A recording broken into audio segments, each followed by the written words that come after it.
రాజ్ తన company designs expo దగ్గరికైతే వెళ్తూ ఉంటాడు. ఇక సమంత్ వాళ్ళు కూడా ఎక్స్పో డిజైన్స్ దగ్గర వాళ్ళు కటౌట్ ఫొటోస్ అవన్నీ అయితే పెట్టుకుంటూ ఉంటారు. ఇక వాళ్ళిద్దరి పోటీ ఉందని అందరూ అయితే చాలా దినంగా మాట్లాడుకుంటూ ఉంటారు. ఇక రాజ్ అయితే లోపలికి వెళ్తూ ఉంటాడు. అక్కడికే వచ్చిన సమంత్ వాళ్ళు కూడా లోపలికి వస్తూ ఉంటారు. రాజు కుటుంబం మొత్తంతో వస్తూ ఉంటాడు. అక్కడికి కావ్య కూడా రావడం చూసి షాక్ అవుతూ ఉంటాడు రాజ్, సుభాష్ అందరూను. ఇక రుద్రాని అయితే, ఏంటి మాట మాటికి ఎదురుపడితే రాజు మనసు మారిపోయి నిన్ను తీసుకొస్తాడనా, ఇక్కడికి వచ్చి రోజు మాకు ఎదురుపడుతున్నావు అని చెప్పి రుద్రాని అంటూ ఉంటుంది. అలాంటి పప్పులేం కుదరవు, నేను ఎవరు తీసుకెళ్ళడు అని చెప్పి రుద్రాని అయితే కావ్యతో అంటూ ఉంటుంది. ఆ మాటలన్నీ విన్న కావ్య అయితే ఇలా అంటూ ఉంటుంది, మీలాంటి వాళ్ళు ఇంట్లో ఉంటుండగా నన్ను ఎవరు తీసుకెళ్ళరులేండి రుద్రాణి గారు, మీరు గాబరు మీలాంటి వాళ్ళు ఇంట్లో ఉన్నారు కదా, నన్ను ఎవరు తీసుకొచ్చే ఆలోచన ఎవరు చేయరులేండి.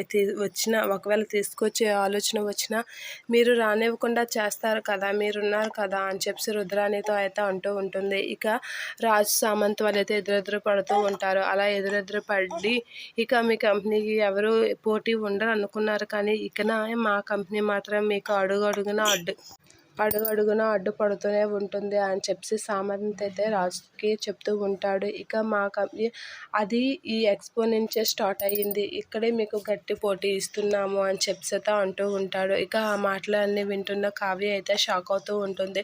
రాజుతో సామంత్ గ్రూప్గా నేను డిజైన్స్ ఇచ్చింది అని అయితే షాక్ అవుతూ ఉంటుంది.